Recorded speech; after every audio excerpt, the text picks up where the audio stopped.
اکثر میں نے یہ بھی دیکھا ہے کہ ہم سچ بولنے میں بھی نا دوسرے کی تکلیف کا عنصر ڈھونڈ رہے ہوتے ہیں. میں نے کھری کھری سنائی ہے نا، لگ سمجھ گئی ہے اس کو. تو وہ جو بنیاد ہوتی ہے نا، جو نیا خانہ دل میں ہے، اس پر انحصار کرتے ہوئے بات کلام کی آئے، بات اعمال کی آئے، عملی صورت تک کوئی پہلو، اس سے مخلوق کو فائدہ ملتا ہے، راحت ملتی ہے، ان کے لیے بہتری ہوتی ہے. اور اچھائی کے نام پر ہم جب کسی کو تکلیف پہنچانے کا سوچ رہے ہوں گے تو پھر اسے بھی اس پیمانے پر رکھنا ہوگا کہ کیا واقعتاً ہم اچھائی چاہ رہے ہیں.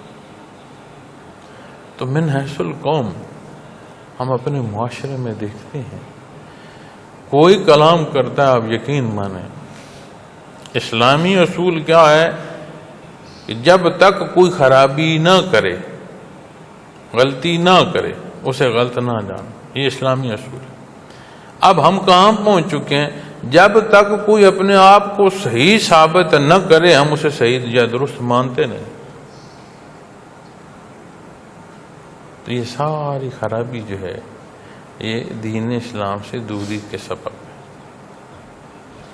دنیا کے کسی معاشرے کو اٹھا لیں، کسی معاشرے کی جو بیسٹ نورمز ہیں، یعنی اعلیٰ اخلاقی قدریں ہیں، کسی معاشرے کی بھی اٹھا لیں، وہ سارے کی ساری دین اسلام کے جو اصول ہیں ان کے تحت.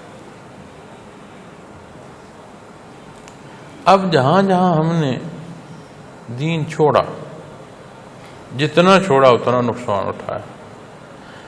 اور وہ اصول جو عبادت کے پہلو نہیں ہیں، معمولات دنیا کے حوالے سے اصول ہیں، جہاں وہ اصول چونکہ جو غیر مسلم ہے اس نے تو عبادت کرنی نہیں اسلام کے حکم پر، لیکن جو اصول دنیا سے متعلق ہیں غیر مسلم بھی جب انہیں اختیار کرتا ہے تو وہ بھی فائدہ حاصل کرتا ہے. اور اس کی مثال آج دنیا میں بڑی واضح موجود ہے کہ ماننے والوں حقیقی ماننا نہیں اختیار کر رہے، یعنی اختیار نہیں کر رہے، اور جو مطلق منکر ہیں لیکن وہ اس حصے کو مان رہے ہیں جو دنیا کے اصول ہیں. آپ دیکھ رہے ہیں دنیا میں غیر مسلم کیوں آگے، مسلمان کیوں پیچھے؟ یہ بنیادی سبب.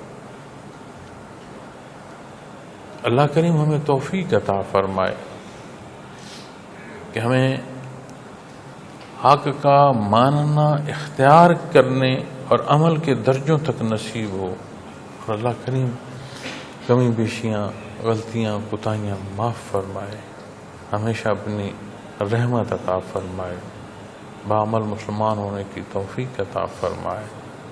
وآخر دعوانا الحمدللہ رب العالمین.